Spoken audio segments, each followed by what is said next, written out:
The lie of the clenched jaw. Mental toughness is not what you think it is. It is not the ability to clench your jaw and endure pain through sheer will. That is merely resistance. Resistance exhausts the resistor. Mental toughness is the absence of negotiation with the voice that wants to quit. Your feelings are expired artifacts. Your feelings are liars. They are ancient artifacts, designed to keep a hunter-gatherer alive in a jungle, not to build an empire in a boardroom. When your stomach drops and your heart races, your brain is screaming, run. But there is no tiger. The tiger is in your head, and you cannot outrun your own imagination. The gap, where the unbreakable are made. There is a space between the stimulus and the response. Most people live entirely in the stimulus. They react, and then they regret. Professor Rae does not live there.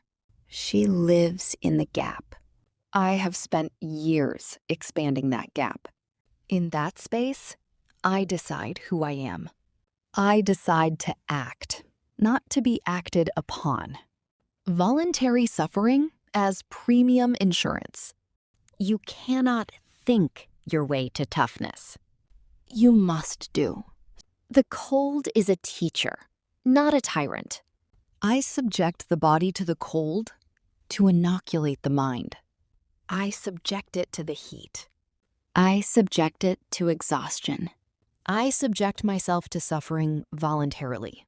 This is not cruelty. This is an insurance policy. I pay now in small doses, so fate cannot bankrupt me later. The inner trainee, not the enemy. There is a voice inside you. It says, "This hurts. Stop." I do not silence it. Silence is a form of violence against the self. I coach it. I know we are tired. I know we are scared. And we are doing it anyway. This is self-leadership, not self-flagellation. The breaking point.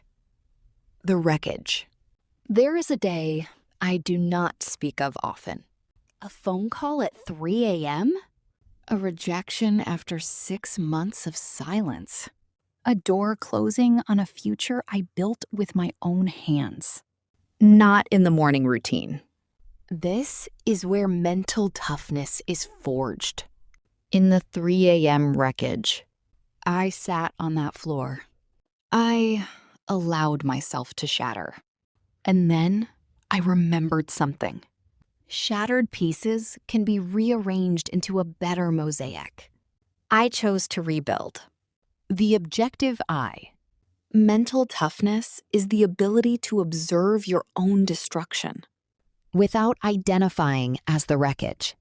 This is the inner citadel, the part of you that cannot be touched by criticism, by rejection, by loss.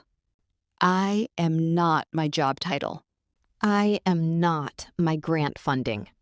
I am not my relationship status. Those are costumes the world hands me.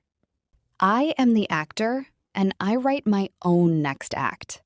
The small world, sharpened focus. The weak scatter their attention. They worry about the economy. They worry about what people think. They worry about the weather. I have a small world, and I conquer it daily. I ask one question. What can I control? One answer. Me. Can I control the outcome? No. Can I control the next 5 minutes? Yes. The daily insurrection. Every morning, I wake up in a war. Not against the world, against the inertia. Against the 4 a.m. coma. Against the whisper that says, just this once. Mental toughness is saying no to that creature. It is a small revolution, repeated every 24 hours. until revolution becomes habit, and habit becomes identity.